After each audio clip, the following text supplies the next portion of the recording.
Hi, and welcome to the Law Simplified. I'm Shaveen Bandaranaike. What is the true cost of following a law degree and pursuing a career in law?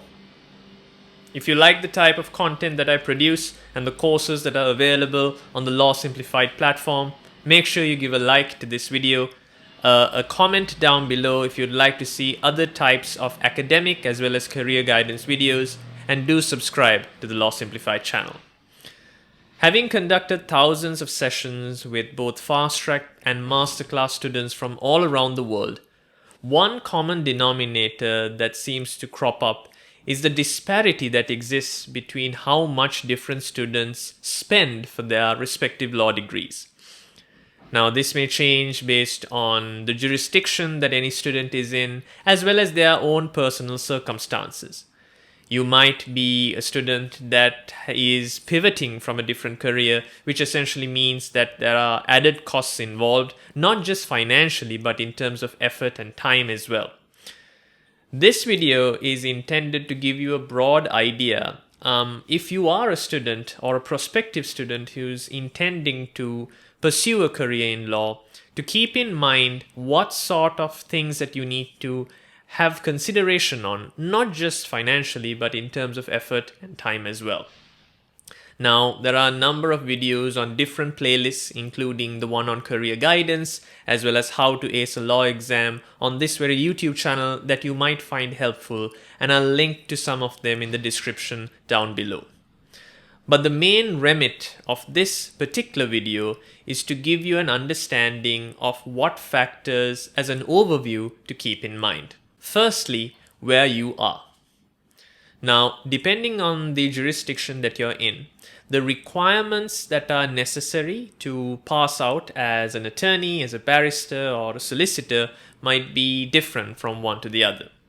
If your intention is to practice law, if your intention is to actually be on your feet, so to speak, and to represent others, then the primary objective is to essentially get a practicing license in your jurisdiction.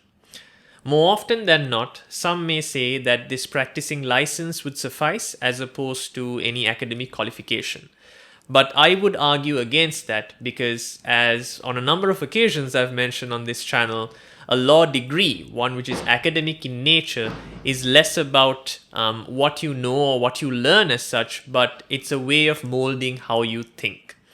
So I have seen a distinct or a marked difference between practitioners of law who might not have a background in the academics, who haven't gone through a law degree, and those who have. The same thing can be said about those who have purely an academic background but have no understanding of the practice. So it's always good to have both sides of the coin fitted, so to speak. So if you want to actually practice, I would argue to have both the academic context as well as essentially your practicing license as well. Depending on your jurisdiction, have a look at whether you want to limit yourself to the jurisdiction that you're in. There are a number of students of mine who are essentially in one jurisdiction. They're learning their law degree as well as trying to get through their LLB or respective qualification, with intentions of wanting to practice in a different jurisdiction altogether. So make sure that the pathway that you have selected is commensurate with the practicing license requirement of the jurisdiction that you are intending to practice in. Now, there are some jurisdictions, for example, like the United Kingdom, where a practicing license would provide you with certain exceptions in some other jurisdictions as well, mostly in terms of the Commonwealth. So bear in mind that some jurisdictions provide for more advantages in terms of practice opportunities than others. The second consideration that you need to keep in mind is how far along do you want to get to academically. Now, for those of you who are thinking of practicing the law, the faster you get to the root of practicing, the better, because there is a component of ROI or return on your investment. And the faster you start, the quicker you are in retrieving or getting back that investment you've made. But on some occasions, it might actually be better to become an industry expert in what you're doing. Essentially, the legal component is less about only that, but rather substantiating some other passion or some other expertise that you might have.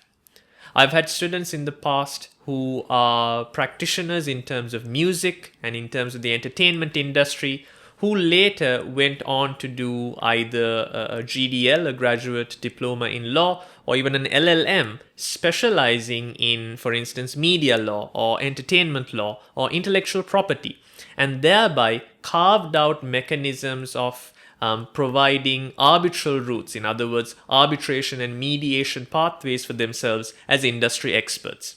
One great thing about leveraging your current expertise is that your passion and your understanding for that other subject area, coupled with your background in law, provides a highly lucrative career opportunity, one which is niche and one which many would want to source you out for. The third requirement, or the third factor that you need to consider, is whether this is a short, medium, or long-term plan. Now, there are students who are entering into the legal profession from the very get-go. They have a dream of practicing law, they have a dream of representing clients, and they want to go up the career ladder from the start itself. So that is essentially a long-term goal. So your progression and the way that you articulate your way through that career trajectory and grow yourself will change based on person to person and what area you want to specialize in. If your goals are more short to mid-term, for example, you're already a career professional, you have certain expertise and you're in a particular field, and you want to pivot perhaps, not rather to substantiate, but to actually change your career path, then the requirements become slightly different.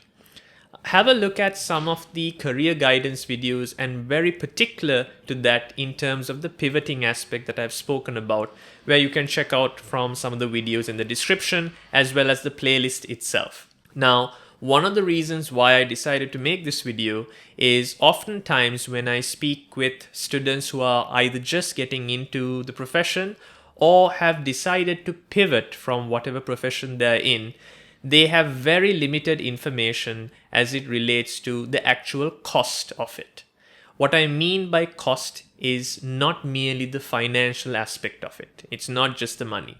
It's also about the time and the effort, and maybe implicitly whether you will feel comfortable and confident in making that shift. So keep in mind that not only do you have to think about what you are intending to do, but also why you're intending to do it. But that being said, until the next time that we meet, have fun, stay safe, and as always, obey the law.